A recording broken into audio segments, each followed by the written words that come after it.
Hello guys, welcome back to my new another video. So আজকে তোমাদের মাঝে কিছু গুরুত্বপূর্ণ আপডেট নিয়ে হাজির হয়েছি। আসলে যে বিষয় নিয়ে আসছে কথা বলবো তা হলো ওইএক্সের বাইন্যান্স লিস্টিংয়ের বিষয়। আসলে আমাদের যে ওইএক্সের যে ভেরিফাইড টুইটার পেজ আছে বা এক্স হ্যান্ডেল আছে, সেখানে আসলে তারা একটু নতুন আপডেট দিয়েছে যে OEX Binance listing coming soon.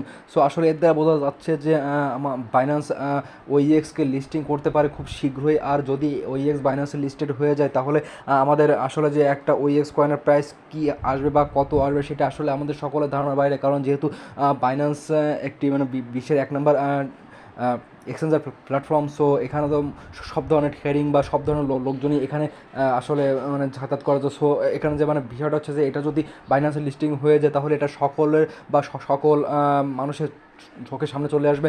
আর এটা ট্রেডিং ভলিউম সব থেকে বেশি হয়ে উঠবে। সো আশা করি যে তোমরা বুঝতে পারছো যে বাইন্যান্সে যদি ওইএক্স কয়েন লিস্টিং হয় তাহলে এটা প্রাইস কেমন হতে পারে। সো আমরা যদি কোনো মিম কয়েনের উপরে দেখি যে কোনো মিম কয়েন যদি বাইন্যান্সে লিস্টিং হয় তাহলে সেটা অলমোস্ট 60 থেকে 5টা শূন্য কিল করে দেন সেটার প্রাইস স্টেবল একটা পর্যায়ে পৌঁছায়। সো আমাদের যেহেতু ওইএক্স একটি বড় কয়েন, সো এটা প্রাইস $2, $3 বা $4 বা $5 হওয়া তেমন কোনো আসলে বিষয় নয়। কারণ হচ্ছে যদি এটা বাইন্যান্স একটি মানে বড় এক্সচেঞ্জার প্ল্যাটফর্ম আমি আগেই বলেছি। সো এখানে ওইএক্সের প্রাইস বাড়াটা কোনো বিষয় না। আর যদি এমনটি হয় তাহলে আমরা দ্বিধায় বলতে পারি যে যাদের কাছে 100টা ওইএক্স কয়েন আছে বা 100-র উপরে ওইএক্স কয়েন আছে তারা অবিলম্বে 2 থেকে 3 লাখ টাকা সহজেই পকেটে নিতে পারবে। আর সকলে এখান থেকে লাভবান হতে পারে। তো বিষয়টা হচ্ছে যে আপনারা যদি কেউ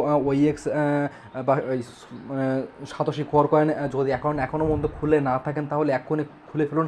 আর আমাদের এই সকল ধরনের আপডেট পেতে আমাদের চ্যানেলটা অবশ্যই সাবস্ক্রাইব করে রাখুন, যাতে আপনারা এই সকল আপডেট সবার আগে খেতে পারেন। তো আশা করি ভিডিওটি ভালো লেগেছে। আর ভিডিওটি যদি ইনফরমেটিভ মনে হয়, যদি ভিডিওতে কোনো রকম কোনো ভুল ত্রুটি থাকে তাহলে অবশ্যই আপনারা ক্ষমা সুন্দর দৃষ্টিতে দেখবেন। আর আসলে এছাড়া আর বলার কিছু নেই, কারণ ভুল ভ্রান্তি মানুষের হয়ে থাকে।